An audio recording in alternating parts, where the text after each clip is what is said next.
तो basic fact ये है कि आज एक व्यक्ति हुआ है डॉक्टर इयन स्टीवनसन, जिसको 1960 के अंदर जीरोक्स मशीन का जिसने इन्वेंशन करी, उसने $1 मिलियन दिया था यह सिद्ध करने के लिए कि पुनर्जन्म गलत है।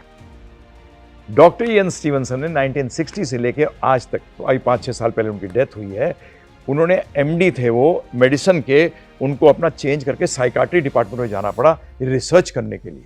क्या करने के लिए? ये रिसर्च करने के लिए कि पुनर्जन्म है कि नहीं है, सत्य है क्या है। उन्होंने ऑलमोस्ट 35 इयर्स की रिसर्च करने के बाद उन्होंने पेपर्स लिखे जिसमें क्या आया सत्य, कि पुनर्जन्म एक सत्य है। आज इसको क्यों जाने?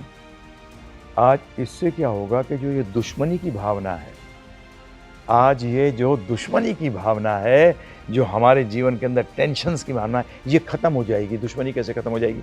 लखनऊ के पास काबी का केस है 7-8 साल पहले का। उसमें क्या हुआ, एक लड़का 4 साल का अपने माता पिता हिंदू घर में, वैसे तो हिंदू नाम की कोई चीज नहीं होती, Hindu is a geographical term, Hindu का धर्म होता है, हिंदू का धर्म, हम लोग सनातन धर्म फॉलो करते हैं। उसका क्या हुआ, 4 साल का जब हुआ, हिंदू घर परिवार बोलता है ईद कब है? क्या पूछता बच्चा? ईद कब है? फिर पूछता मुझे नमाज पढ़ना है, मेरे को चटाई दो। तब जो माता पिता थे उन्होंने कहा क्या फालतू बातें कर रहा है, क्या बकवास करता है।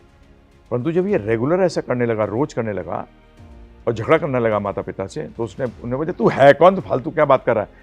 तो उसने बताया कि 125 किलोमीटर दूर मैं एक मुस्लिम हूँ, मैं वहाँ था, मैं ये बेचता था सब्जियाँ, उसके लिए मैं अपनी घोड़े गाड़ी को अंदर लेके आ रहा था सब्जी, पीछे से ट्रक ने मारा मुझे और मैं मर गया।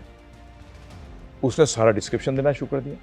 तो ये हिंदू थे तो थोड़ा बहुत आज वैसे तो भूल ही गए हैं, उन्होंने इसको ले जाके वहाँ गए और वहाँ जाके इसने सबको पहचान लिया।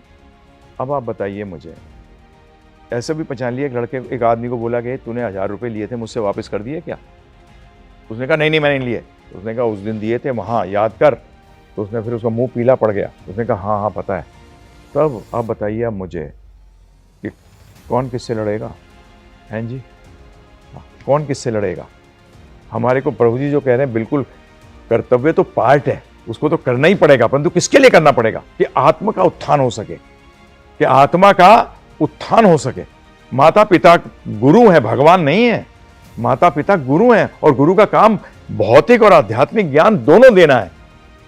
कर्तव्य ही बताना है कि तुम्हारा कर्तव्य क्या है। नहीं करेगा पालन तो क्या होगा? अगर तू अपने कर्तव्य नहीं करेगा तो क्या होगा? परंतु कई बार क्या होता है, हायर लेवल का कार्य करने के लिए हमें कई लोअर लेवल के कर्तव्य। अब माता पिता की सेवा लोअर लेवल तो नहीं कह सकते, परंतु कहना पड़ेगा कि वो आर्मी में जाके मर रहा है और आज उसने पूरा जीवन दे दिया किसके प्रचार के लिए? धर्म के प्रचार के लिए। उसने संन्यास ले लिया, तो उसका मतलब उसने माता पिता को छोड़ना तो पड़ा, सेवा को छोड़ना पड़ा। परंतु ये रियलाइज नहीं करते कि शास्त्रों में ये भी आया है कि जो ऐसा करता है, पुत्र का काम है कि अपने माता पिता को पूतक नाप नरक से बचाए, उनको सेव करे। तो बेसिक फैक्ट ये आज ये सनातन धर्म का जो असूल है, ये हायर लेवल का है। आज बाइबल में ही आया है, जॉन 16:12 के अंदर। जो युवा अगर देखना चाहते हैं जाएं, बाइबल में लिखा है John 16:12, I want to give you more but you will not understand. मैं तुम्हें और देना चाहता हूं पर तुम्हें समझ में नहीं आएगा।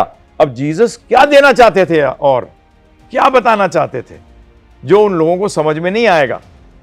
तो इसमें जीसस नहीं जानते थे ऐसा मैं बोलूं तो गलत है।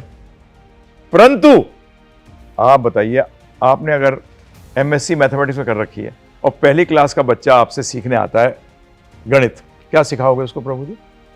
BA, BSc, MSc? नहीं। अब उसको क्या सिखाओगे? तो 1 2 3 4 यही सिखाओगे, बेसिक्स सिखाओगे।